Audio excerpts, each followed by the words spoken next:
Marco, y nuevamente buenos días a todos y a todas. Como ya fue dicho, vamos a seguir con los temas que están en las guías de producción de antivenenos de la OMS. Y aquí, un poco diferente de los otros webinarios, yo voy a seguir un poco más estrictamente la parte de evaluación clínica de los antivenenos que están en estas guías. Ah, un poco también con la experiencia que yo tuve, principalmente cuando trabajé en el Hospital Brasil del Instituto Butantan, participando de algunos estudios clínicos y también discutiendo con colegas que, que desarrollaron algunos estudios más en tiempos pasados que reciente. Y también voy a presentar muy brevemente la regulación de nuevos antivenenos que tenemos en Brasil. De maneras que empezando con las guías, ¿no? Que eh, la terminología que está más utilizada hoy se refiere al anexo 5, que propiamente a las guías, como llamamos, estamos acostumbrados, pero la gente de regulación, la gente de calidad, muchas de las veces se refiere como anexo 5. Y vamos a pasar el capítulo 20, que es la evaluación clínica de los antivenenos. Así que en la introducción se habla de los principios de la regulación internacional de buenas prácticas clínicas que está en este documento de armonización eh, de buenas prácticas clínicas para el desarrollo de ensayos. Y ese documento de la de International Council for Harmonization trata básicamente de las responsabilidades del investigador, de una organización patrocinadora de la investigación, por supuesto, los laboratorios productores que tienen una propuesta de un nuevo producto para, en fin, ese documento tiene el objetivo de garantizar la protección de los participantes del estudio, los pacientes, y garantizar la conducción de manera que los resultados lleguen a datos confiables. Eh, el primer punto que se destaca en el anexo 5 en las guías, trata de las especies de serpientes involucradas en los accidentes de que son objeto de estudio de un nuevo antiveneno. Aquí yo tengo una consideración que tal vez las guías de OMS eh, eh, tienen un foco muy fuerte con respecto a los accidentes de África y Asia, donde nuevos antivenenos ahí sí fueron desarrollados para atender la demanda de esos continentes. Para nosotros en Latinoamérica, tal vez este punto no sea tan fuerte, pero no deja de ser importante eh, cuando necesitamos, por ejemplo, tener algún grado de confianza de que estamos hablando seguramente de un envenenamiento por bótrops, por crótalos, por láquesis o micruros, cuando se trata de envenenamiento físico o por los escorpiones, arañas u otros animales venenosos. Pero de todas maneras, se enfatiza la necesidad de tener mecanismos o formas de identificar los agentes causadores, sea ah, por el animal vivo o muerto, por identificación, por fotografías y hoy en día el WhatsApp o otras formas de comunicación rápida también son muy útiles, o mismo métodos inmunoquímicos para detección de venenos o antígenos de estos animales. Y ahí vamos a pasar un poco a la clasificación tradicional de los ensayos clínicos en fase uno, 2, 3 y 4. Y en general, para estudios con antivenenos, no hay cambios muy importantes, eh, pero algunos son, creo que vale la pena discutir, como por ejemplo, en el fase uno, donde se tiene el objetivo de detectar reacciones adversas y imprevistas, sería un poco, tal vez, raro con el antivenenos, una vez que tenemos una experiencia larga con el uso en diversos países, diversos tipos de antivenenos. Pero un punto que es importante y lo que vimos en los estudios hechos es que no hace mucho sentido tener voluntarios sanos para llegar a frecuencias de reacciones o para tener datos de seguridad de un antiveneno, y ahí también hablando de los antivenenos derivados de equinos.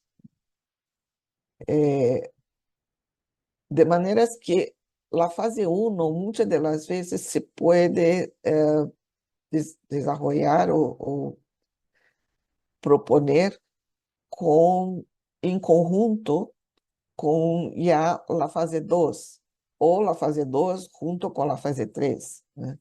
Essas divisões às vezes são um pouco arbitrárias y recientemente hicimos un estudio donde juntamos la fase uno con 2 porque entendimos que no había mucho sentido separar, y el objetivo de optimizar o establecer una dosis inicial óptima y además de confirmar la seguridad del producto, se podría hacer en un estudio 1/2, por ejemplo, o un estudio 2/3, donde después de ah, estudiar la seguridad en el fase uno con un número limitado de pacientes accidentados, ya partir para un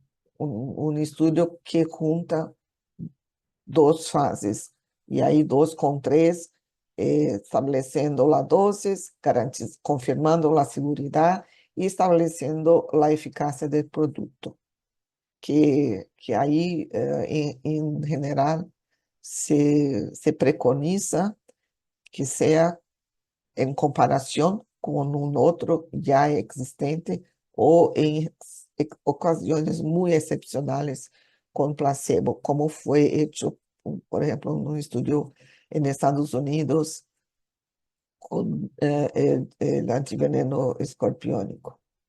Y los estudios de fase 4 que poco tenemos, al menos descrito en la literatura, que, que visa más acompañar la eficacia y seguridad, garantizar que los datos de las fases anteriores se confirmen con el uso ahora del producto en el mercado o con el uso más abrangente, haciendo lo que llamamos la vigilancia clínica o la farmacovigilancia de ese nuevo antiveneno.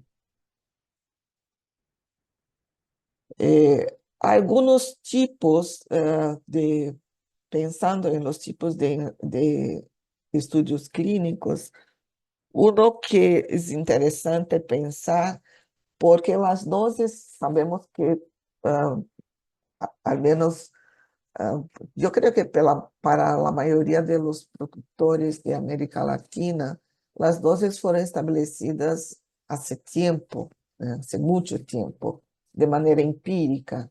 Entonces, es posible pensar que una evaluación o como llamamos revisitar los esquemas de tratamiento pueden ser un tema de un ensayo clínico. Y, y de ahí eso tal vez sea uno de los tipos de estudios donde vamos a seguir para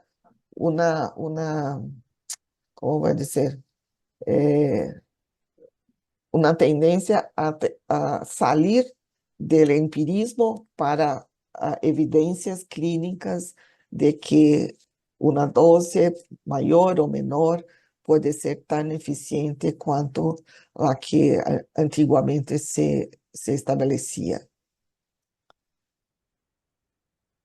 Y ahí les presento un estudio hecho y que fue publicado, na verdade, fue hecho en inicio de los años, en final de los años 80, inicio de los años 90 en Brasil, pero fue publicado en 1995, un estudio donde se comparó dos dosis del antiveneno botrópico producido en Brasil y utilizado en el Hospital Vital Brasil, Instituto Butantan, porque había dudas justamente si necesitábamos las cantidades preconizadas o si una cantidad menor sería suficiente eh, para neutralizar los efectos de los envenenamientos en pacientes.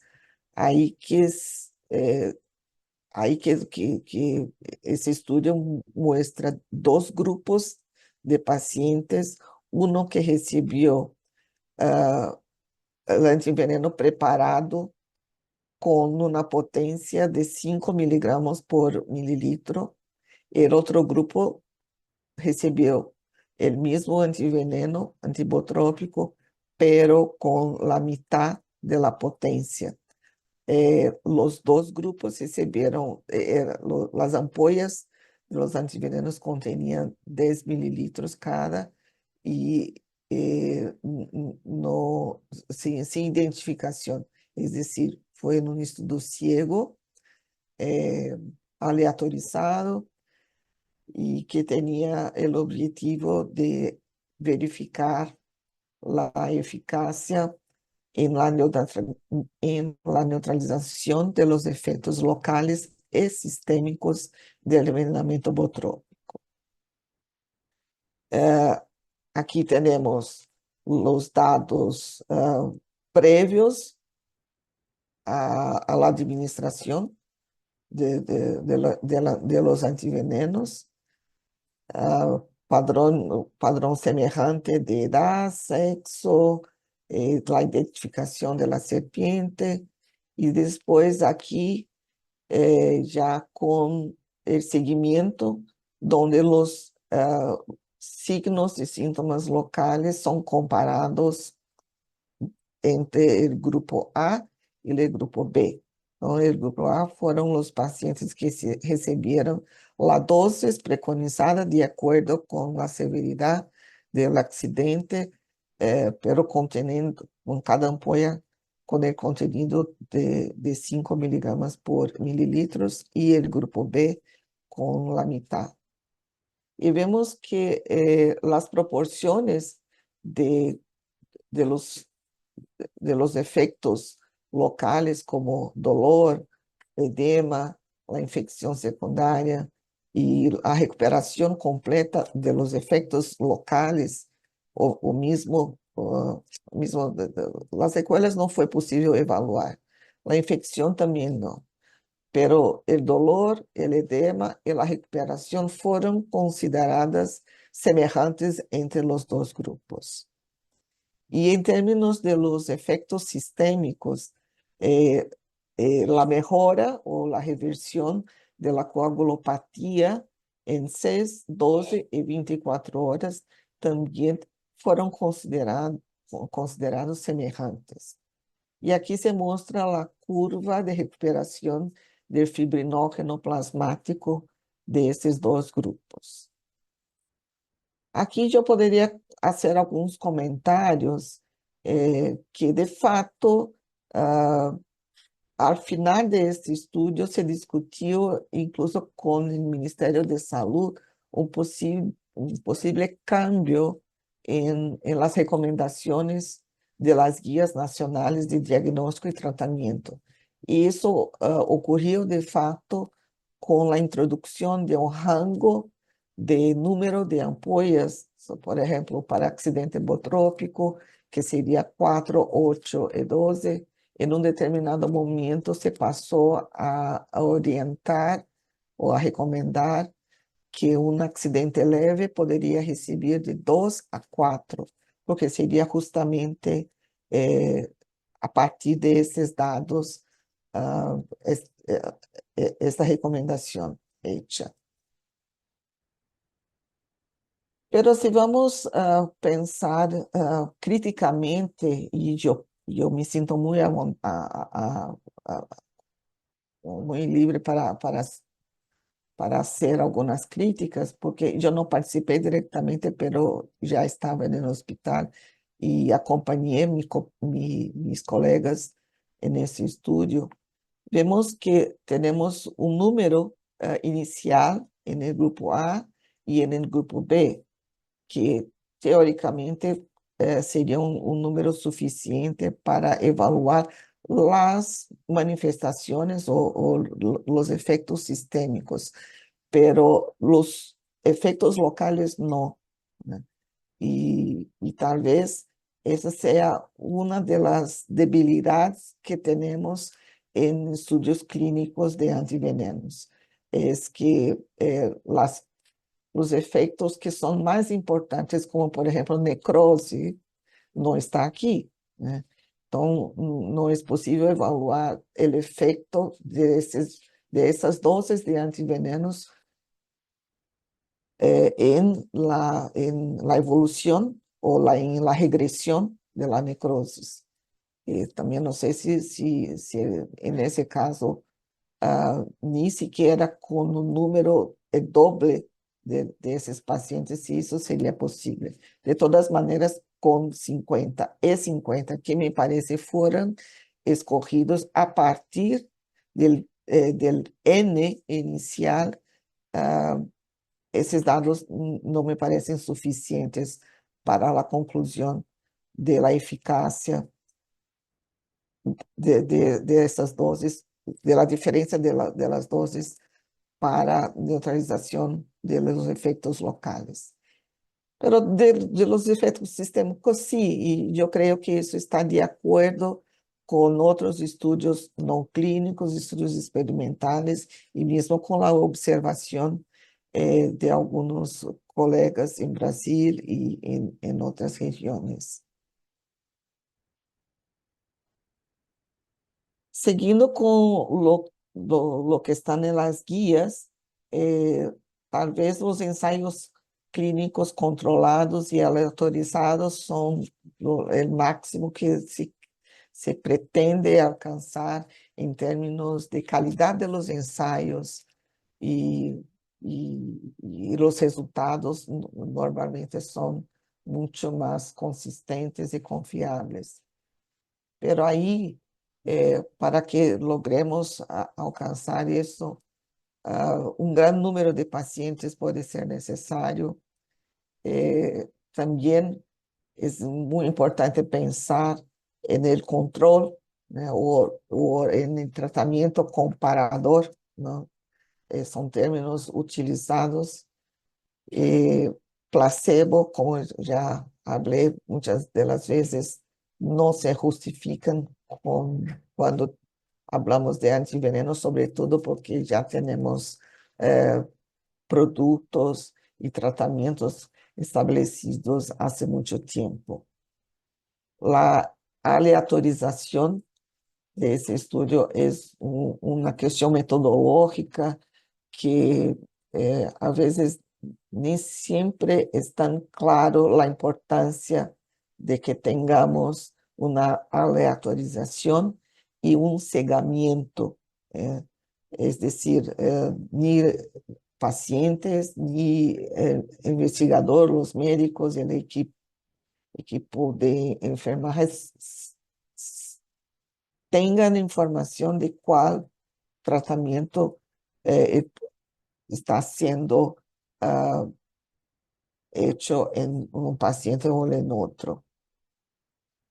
Y también otro punto que las guías colocan como un punto de atención es que en diseño de esos estudios se tenga un número de pacientes o de número de participantes establecido con base en criterios estatísticos de cálculo de muestras.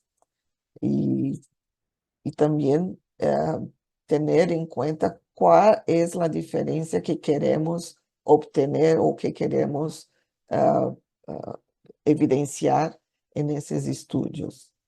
Porque muchas de las veces el tamaño de la muestra o el número de participantes es establecido con base en el número de pacientes que un hospital, por ejemplo, en la casuística de un hospital, ah, en un determinado tiempo. Y ahí que en algumas veces esses estudios não são suficientes para alcançar um poder estatístico que comprove a diferença de tratamentos ou não.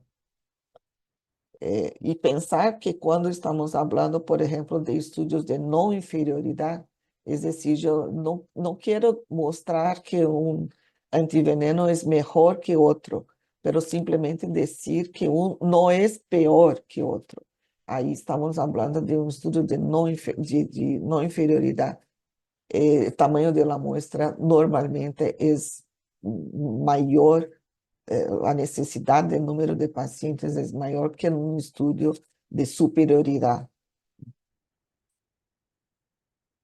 E outro ponto também que as guias chamam a atenção é incluir não somente aqueles pacientes que cumpriram todo o protocolo clínico de avaliação, pero também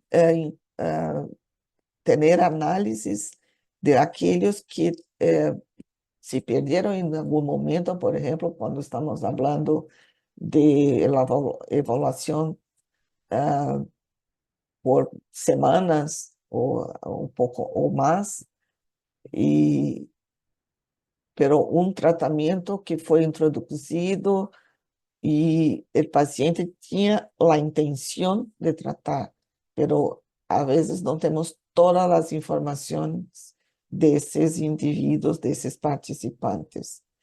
Então, uma forma de não perder informação seria incluir os pacientes inscritos e assinados para o tratamento de acordo com esse princípio de intenção de tratamento.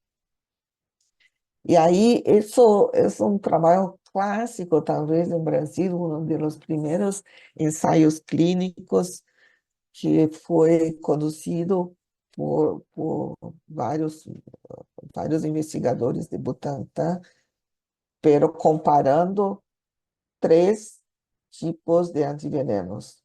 Como todos sabem, temos o Instituto Butantan, a Fundação Ezequiel Dias, o Instituto Vital Brasil, como laboratórios oficiais brasileiros. E naquele momento vivíamos um período em que o Ministério de Saúde havia assumido a coordenação do Programa Nacional de Eufidismo e várias discussões com laboratórios produtores foram feitas no sentido de estandarizar alguns aspectos da produção. Por exemplo, el pool de venenos utilizados en la inmunización de los caballos, algunas pruebas de control de calidad, en fin.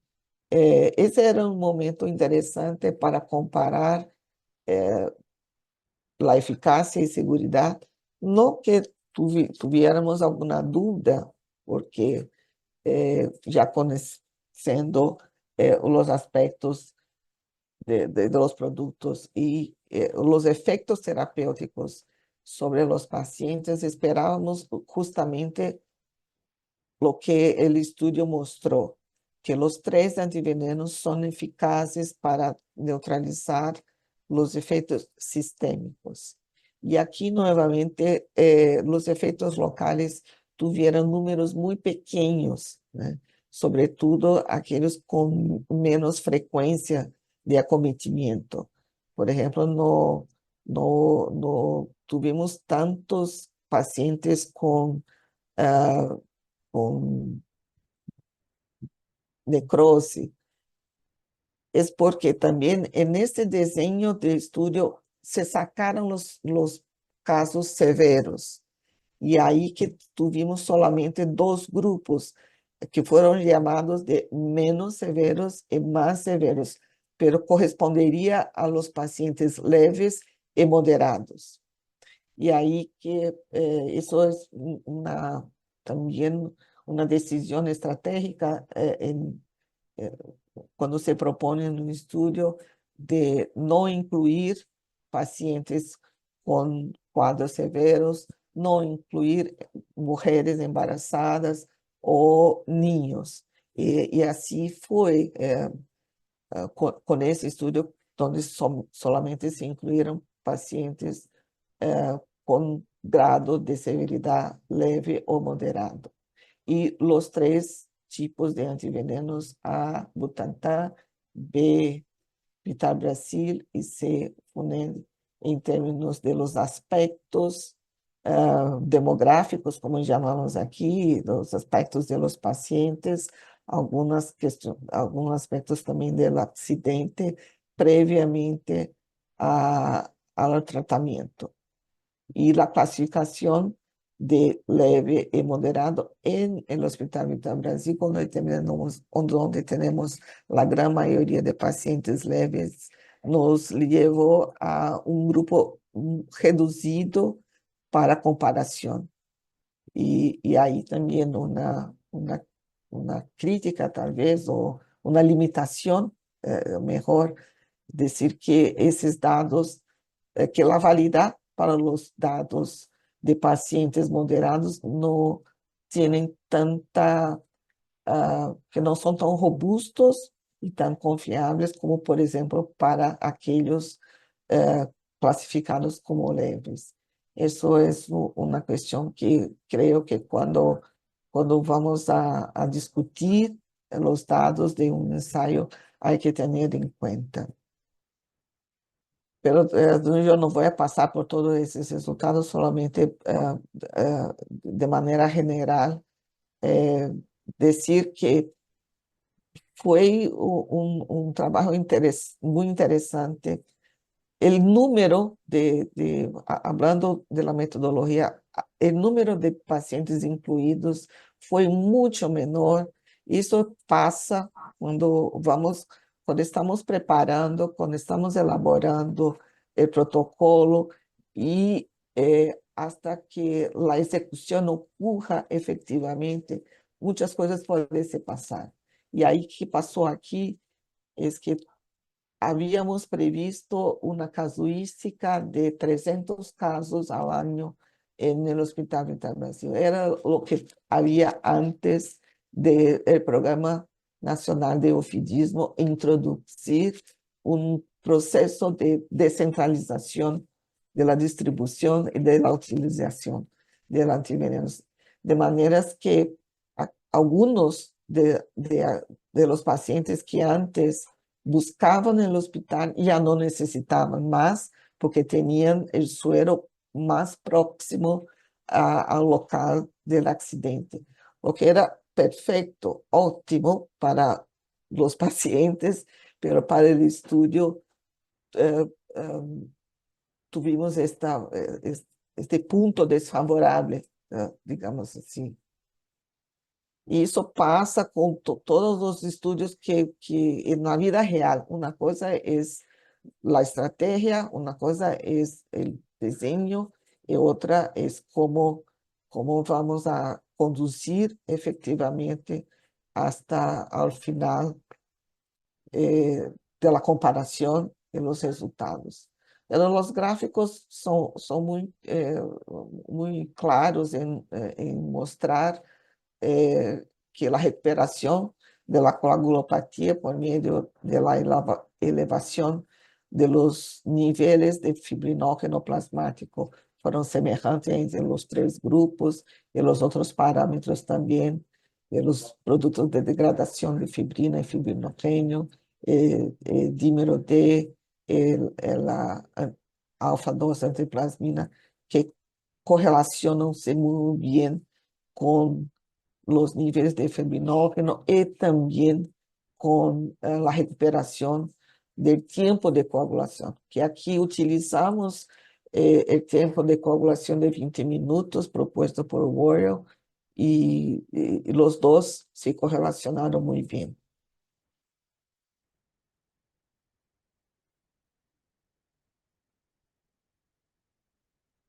Pero certamente tenemos muchas dificultades también para valorar quanto de la eficacia de un antiveneno se obtuvo. Porque los criterios de evaluación o de valoración necesitan estar muy bien definidos antes de empezar el estudio y lo más objetivo posible. Pero lo que se coloca en las guías, por ejemplo, mortalidad es muy difícil porque felizmente en nuestra realidad la mortalidad es relativamente baja y ahí para comparar la eficacia de dos antivenenos en términos de la mortalidad necesitaríamos millares de participantes, eso no es factible. Los efectos locales, como ya hablé, también no son tan fáciles para tenermos criterios objetivos.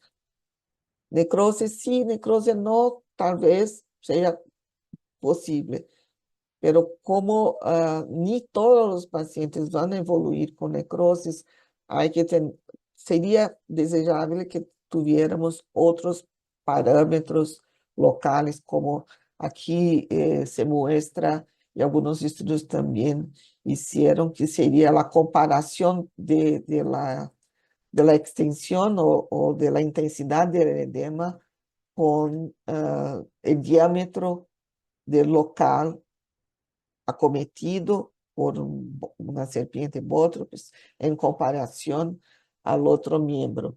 Y yo les confieso que hicimos eso en aquel estudio comparativo entre los tres antivenenos y fue una locura analizar todos los dados. No es una cuestión tan fácil porque el edema normalmente ya progride después del antiveneno incluso. Entonces, ¿cómo establecer una peora o una regresión, una mejora eh, por el antiveneno? Ah, no es una tarea tan fácil. Pero parámetros laboratoriais serían, desde punto de vista objetivo, los más confiables. Pero como no tenemos muchos exámenes de laboratorio para hacer la comparación, muchas de las veces nos restringimos a las pruebas de coagulación. Y ahí hablando solamente de Botrops, porque para los envenenamientos neurotóxicos como de las cascabeles sudamericanas y de las corales, ya no tenemos estudios clásicos, ensayos clínicos clásicos comparativos de antivenenos, por la dificultad eh, en parte por el número menor de accidentes y casuística disponible, en parte también porque los criterios de evaluación de neurotoxicidad tal vez no sean tan fáciles de establecer. Aqui, um estudo que Colômbia e Costa Rica hicieron vários estudos a lo largo del tiempo, y eso también es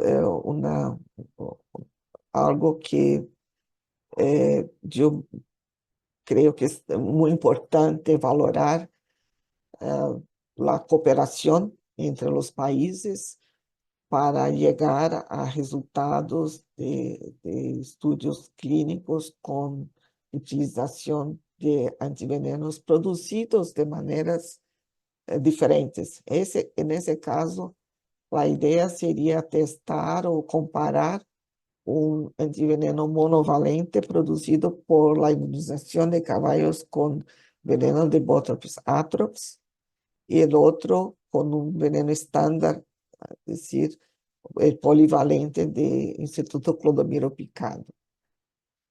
Aí aqui tuvimos, bom, já hablé sobre el número de pacientes, y aquí yo creo que el número también limita un poco los resultados obtenidos, né? Sobre todo para los aspectos locales. Para los efectos sistémicos, como la coagulación, né? La validad de esos dados se considera y se consideró como significativos e suficiente para demonstrar los resultados semejantes de un grupo con otro. Pero aquí quería también introducir una otra idea, que es la idea de los estudios multicéntricos, como fue hecho en este caso, donde 3 hospitales fueron incluidos. Pero también pensar que, por un lado, es bueno porque estudios multicéntricos pueden aumentar el número de participantes, pero por otro lado también introducimos una posible variable, de, una variable a más, que sería la evaluación distinta, sobre todo clínica, de un servicio con respecto a otro. Es decir, un médico de un hospital A puede considerar un paciente como envenenamiento leve y otro, el médico del hospital B, ya clasificar como un envenenamiento moderado. Para que eso no ocurra, la armonización muy estricta de los criterios clínicos, el entrenamiento, una guía, un protocolo en realidad, y definiciones claras de los aspectos que van a ser considerados en el estudio. Eso es una cuestión primordial para que no tengamos variaciones de resultados y que puedan tendenciar o causar, como decimos en portugués, vicios, no sé cómo es en español. Bueno, en fin, que tendencien resultados para más o para menos, de acuerdo con una percepción que no esté claramente armonizada entre los investigadores. Yo estoy hablando, pero si alguien quiere me interrumpir a cualquier momento, por favor, siéntanse libres para eso. Entonces, como les dice, ese estudio mostró que las diferencias no fueron significativas de un grupo con respecto a otro, en términos de la recuperación, ¿né? y en términos también de las reacciones adversas. Eh, el grupo A con el uso del suero monovalente, el grupo B con polivalente, tuvieron frecuencias semejantes y la descripción,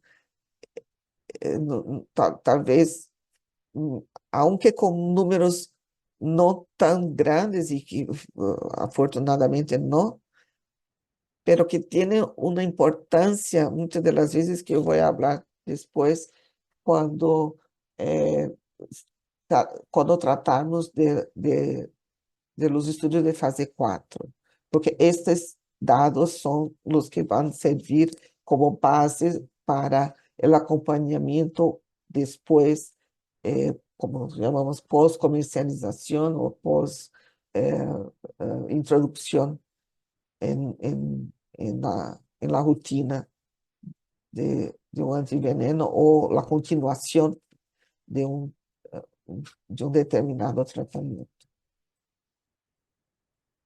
Un otro estudio también que comparó un suero producido especialmente con la inmunización de animales con veneno de Botox atrox y otro estándar de Brasil muestra resultados semejantes.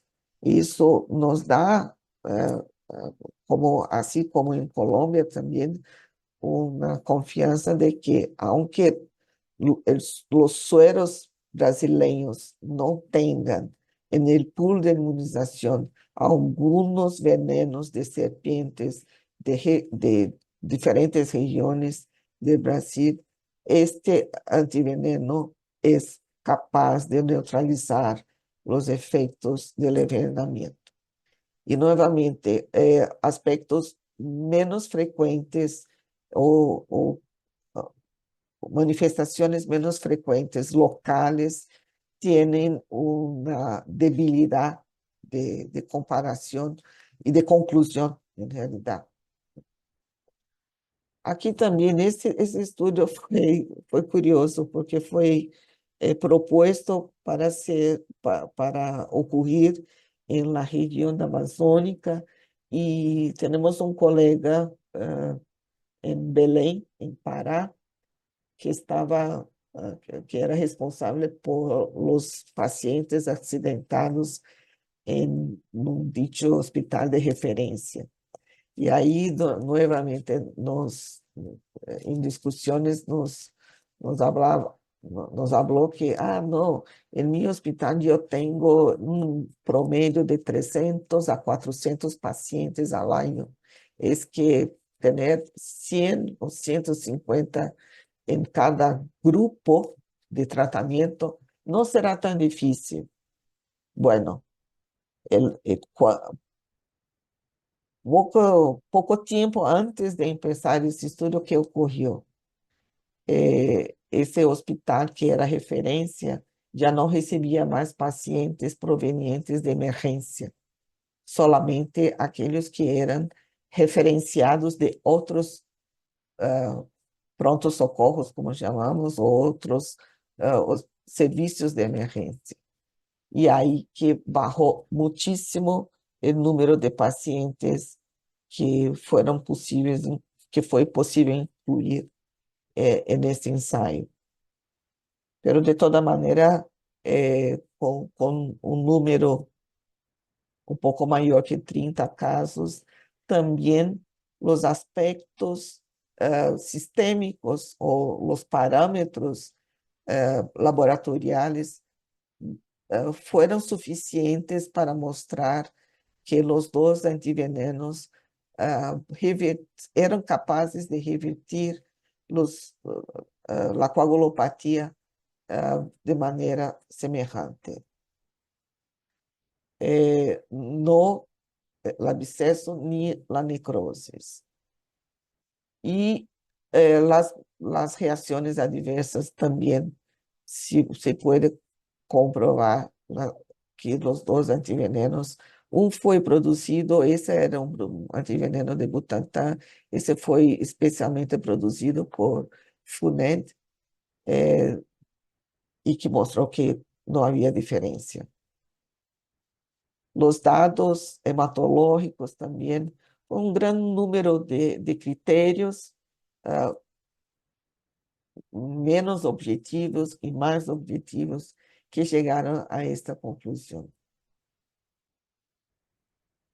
Aquí también un otro ejemplo de estudio colaborativo, aí de Colômbia, Costa Rica e Brasil, comparando antivenenos produzidos de maneiras diferentes, de Butantan, com fragmentos de fiabilina 2, um antiveneno produzido especialmente para esse estudo por Butantan com a IRR inteira, e de Instituto Nacional de Saúde de Colômbia, um monovalente de Botrytis acnes, também com a IRR inteira.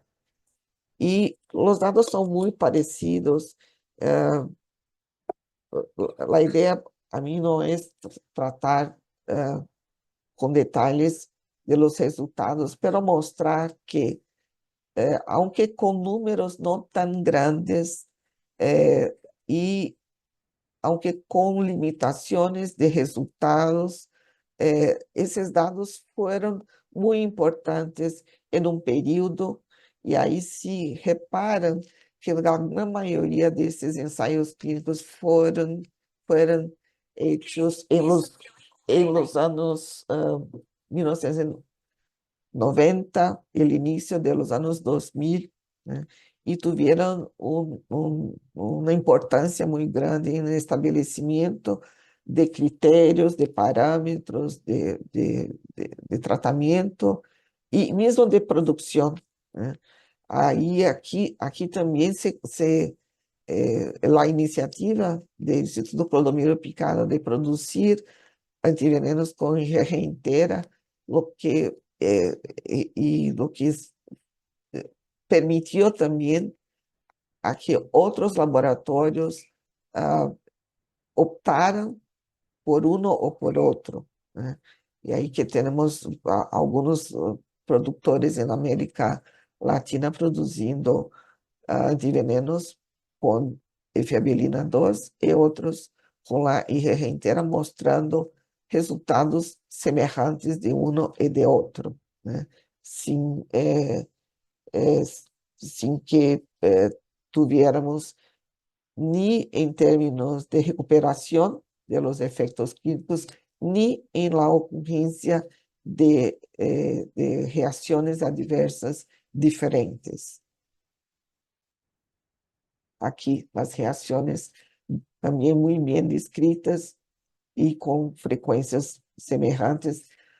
También las manifestaciones más graves son menos frecuentes y por eso tal vez no podemos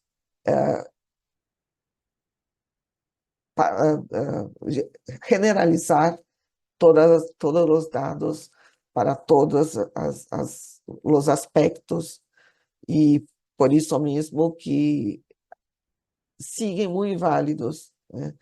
La idea de hacer no solamente ensaios clínicos, pero acompañamientos después desses cambios, desses estudos, es extremamente necesarios para que tengamos más confianza en esos dados, sobre todo de seguridad.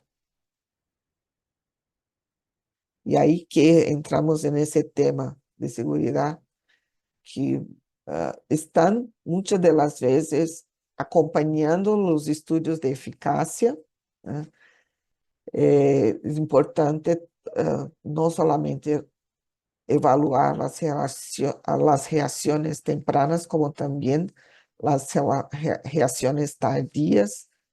Las reacciones pirogénicas, yo creo que hoy en día son extremadamente raras, muy raras, porque la calidad y las pruebas también de control de calidad con respecto a la contaminación se tornaron mucho más exigentes, y de maneras que yo al menos no veo mis colegas del hospital hablando de reacciones pirogénicas.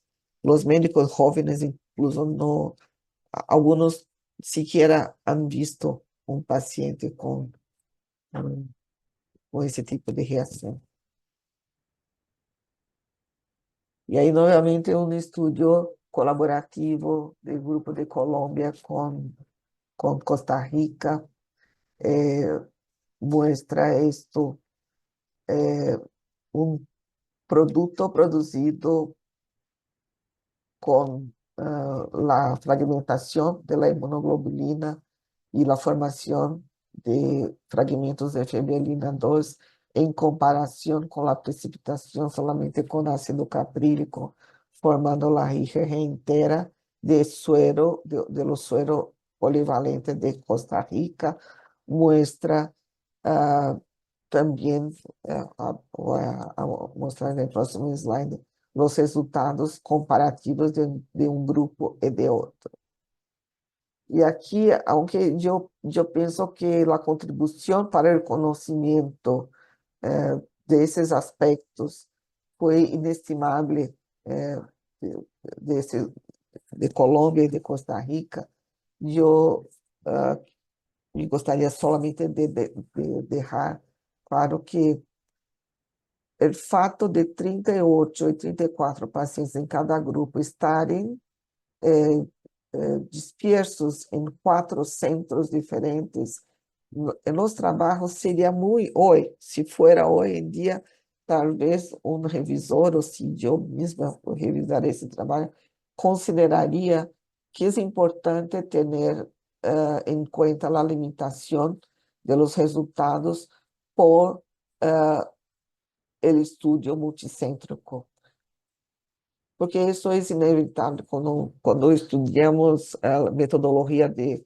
ensaios clínicos, isso sempre é ponto muito discutido e a preparação de los ensaios clínicos multicêntricos tem um papel muito relevante em garantizar a confiabilidade de los dados, né? E por isso que os ensaios clínicos são multicêntricos, são muito custosos, né? Um ensaio clínico simples já tem um custo elevado. Um ensaio com 2 ou 3 centros é muito mais. Isso que eu quero dizer. Pero de todas maneiras, são resultados muito expressivos que mostram que não há diferença da produção de um antiveneno produzido com que tem fragmentos de fibrilina 2 ou esse IgG inteira. E por fim, eu creio que esse é o último exemplo de estudo que eu queria mostrar, que também foi muito interessante, feito em Equador, e aqui já de início já chamo a atenção para o número diferente de casos incluídos no grupo que recebeu o antiveneno brasileiro, o antiveneno colombiano e o antiveneno de Equador. Se este estudo foi realmente aleatorizado, como está no título de trabalho, deveríamos ter números equivalentes em cada grupo. Pero os autores discutiram como limitação justamente o que passou, que se acabou em determinado momento que o estudo não estava finalizado, não havia mais antivenenos equatorianos para seguir. Então, a decisão de los investigadores foi seguir com a aleatorização do grupo de antiveneno brasileiro e colombiano e encerrar a inclusão, porque não havia mais viales de suero de Ecuador. Esto es un desvío, como llamamos, del protocolo clínico, porque no, el resultado no fue en conformidad ao que que ha sido propuesto eh, el inicio. Pero de todas maneras, com um número que não é pequeno, né, de pacientes incluídos, também se chegou em conclusões interessantes. Ah, a reversão com 20 viales se- o,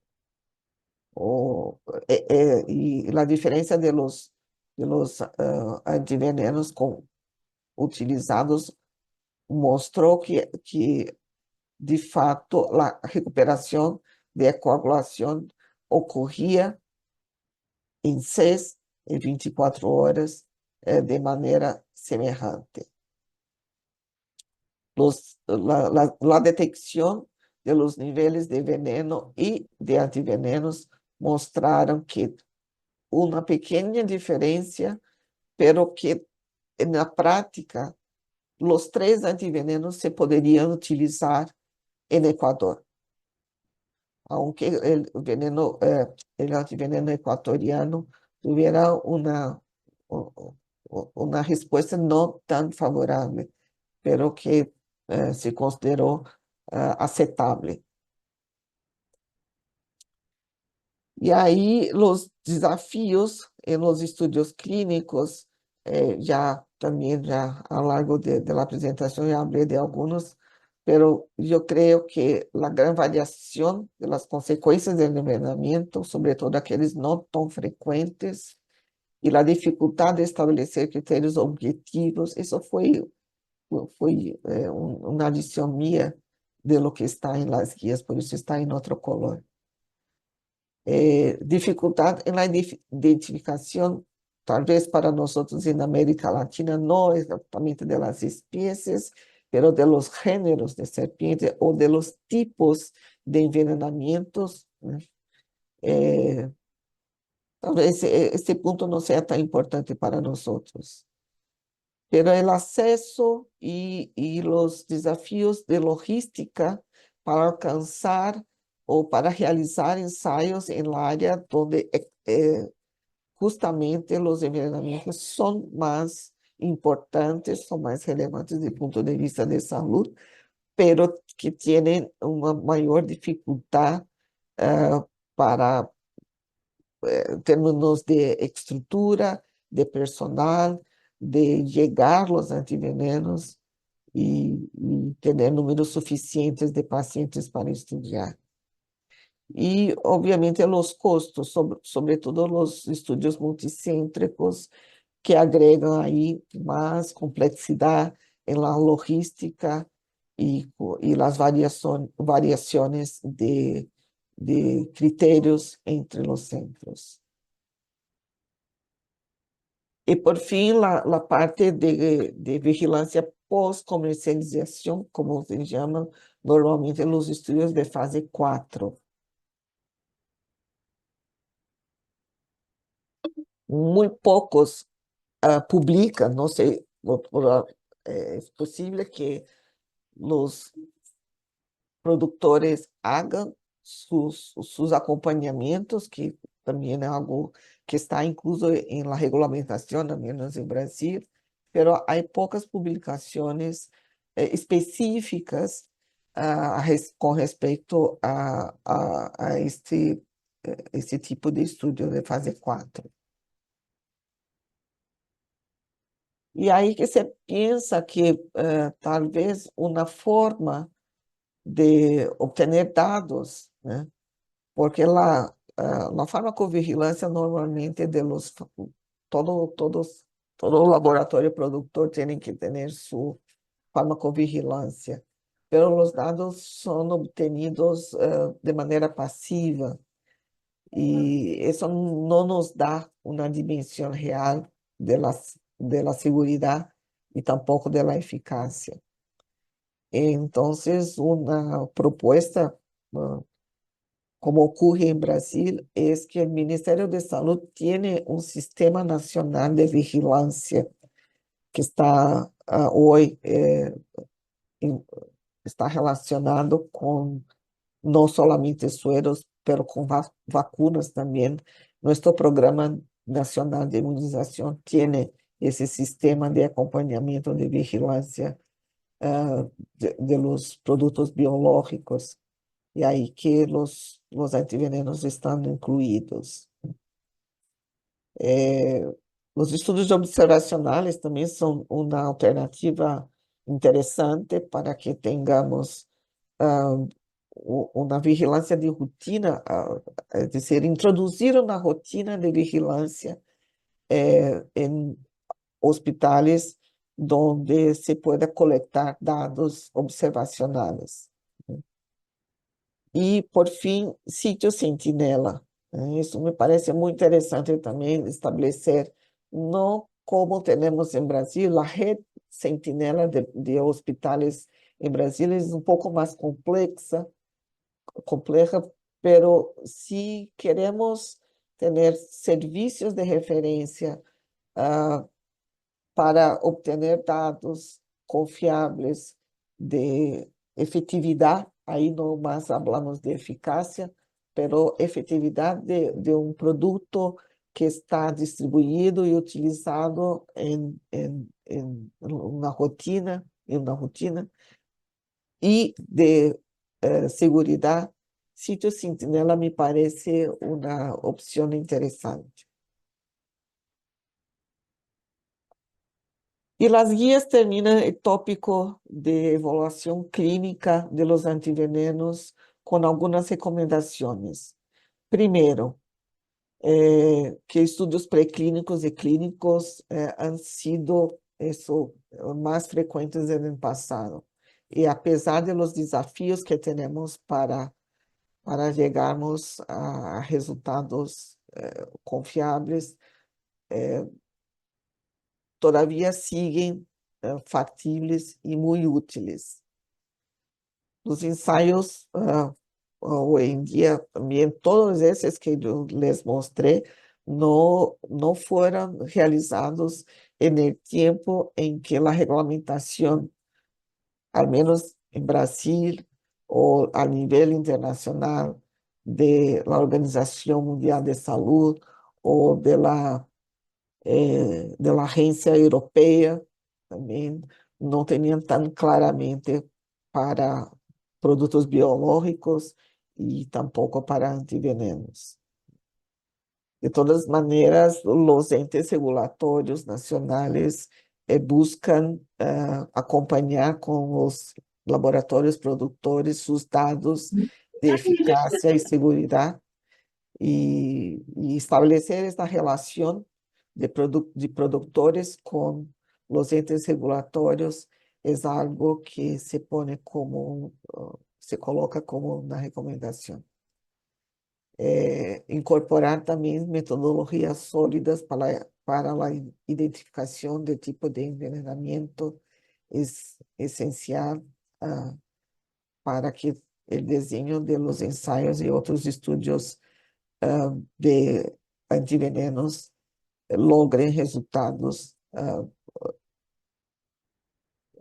significativos. Os estudios observacionales prospectivos que tienen su utilidad, hablamos sobre eso, y la vigilancia posterior a la comercialización también es algo tal vez a se pensar en cómo involucrar. Não sei quanto tempo se tenho ou não, Marco. Hola, doctora. Ya pasamos un tanto del tiempo, pero no hay problema. Puedes seguir. Gracias. Ah, es que só queria apresentar muito brevemente, porque não vou falar disso.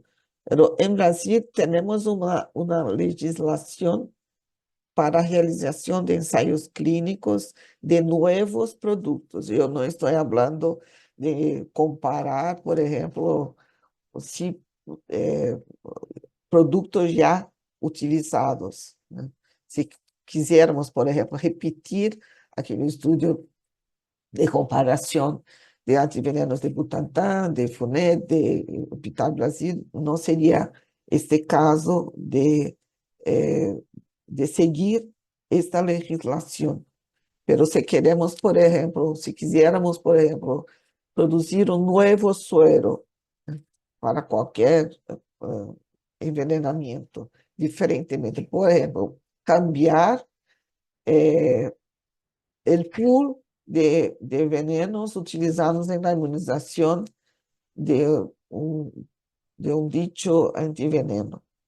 Esto es una negociación que teríamos que hacer con Anvisa, nuestro ente regulatorio, para ver si vamos o no estar incluídos en esta, como llamamos, RDC, que es Resolución de Directoría Colegiada, que son las leyes de regulación de Anvisa. Y para cada uno de esses puntos, uma nova indicação terapêutica, uma nova via de administração, uma nova concentração, forma farmacêutica, ampliação de uso, posologia e associações ou qualquer alteração pós-registro que requiera dados clínicos, incluso renovação de registro, se tenemos alguna situación como esa, tenemos que seguir esta resolución y presentar los datos de acuerdo con un dossier, que es una estandarización internacional, que es el dossier de desarrollo clínico de un medicamento.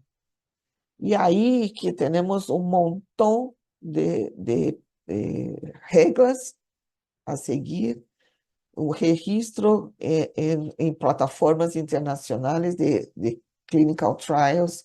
Ninguno de aqueles trabalhos que les mostrei havia sido incluídos em qualquer base de dados de registro de ensaios. O Comitê de Ética, por supuesto que sim, e esse plano de desenvolvimento de medicamento hay que contemplar o hay que contener aspectos diversos de la sustancia farmacéutica activa, de la categoría, de clase, de administración, de mecanismo, de indicaciones, en fin, un, un montón de cosas, incluso una brochura, no sé, un dossier para el investigador que contenga dados de este medicamento experimental, de sus efectos farmacológicos y toxicológicos, de la segurança, de la eficácia, se algum outro ensaio clínico já foi realizado antes, de possíveis riscos e eventos adversos, enfim, todo um protocolo que prepare o investigador para o que pode encontrar ao utilizar produto experimental. Dados consistentes de la substância ativa, del medicamento, de placebo, de um medicamento comparador, se vamos a pensar em comparar um tratamento estándar com um produto novo. Documentação de controle de transmissibilidade de encefalopatias espongiformes transmissíveis, modelo de rótulo, eu creio que é rótulo em espanhol também, não sei. Estudos farmacológicos e toxicológicos não clínicos, ensaios clínicos já hechos. E aí que, se cumprimos todo isso, chegamos, enfim, à possibilidade de registro deste novo suero. E para registrar esse novo suero, temos outra legislação a cumprir, que es la 187 de 2017, que establece los requisitos mínimos para registro de sueros hiperinomunes en Brasil. Obviamente, el laboratorio tiene que cumplir con las BPMs, en portugués BPF, con la certificación de la Anvisa, cumpliendo con la legislación actual de buenas prácticas de manufactura de medicamentos y con las buenas prácticas de manufactura de insumos y medicamentos biológicos. Estas dos, eh, hay más, hay mucho más, mas creo que las dos principales.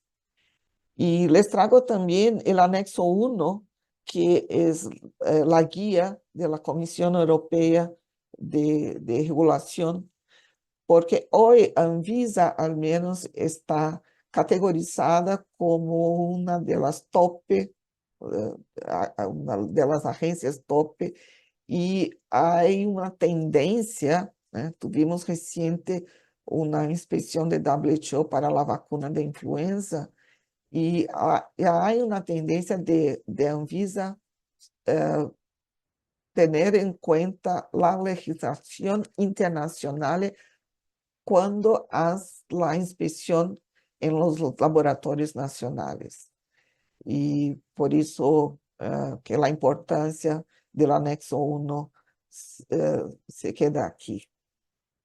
Y hay un montón también dados y más dados que tenemos que presentar. El material fuente, en el caso de los antivenenos, son los venenos utilizados, pero se pone la posibilidad de serem derivados de outras fuentes, né? Se não são antivenenos, por exemplo, el suero antirrábico, de donde seria um vírus inativado, ou as antitoxinas, enfim, aqui não são específicos para antivenenos para todos os tipos de sueros.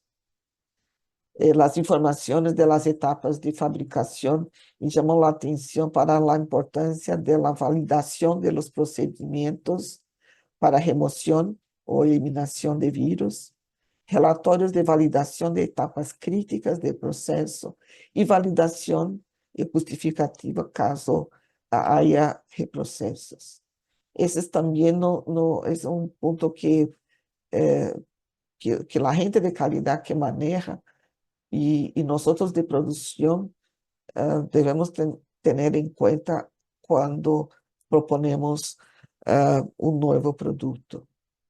Para control de calidad también, la validación de metodologías analíticas, las referencias y para cada tipo de producto, la especificación que va a ser determinada con base en las metodologías desarrolladas. Mucho más, mas también aquí llamando la atención para la necesidad de presentar datos con respecto a los niveles de contaminaciones y impurezas. Y por fin, el relatorio de la experimentación terapéutica basada justamente en el ensayo o en los ensayos clínicos realizados de acuerdo con la regulamentación de buenas prácticas clínicas. En fin, termino esta presentación diciendo que de una buena idea para un nuevo suero hasta que lleguemos a la utilizarlo, tenemos que enfrentar una maratona de etapas que incluyen la experimentación, los estudios no clínicos, los estudios clínicos y toda la documentación para el registro. Y así termino mi presentación y les agradezco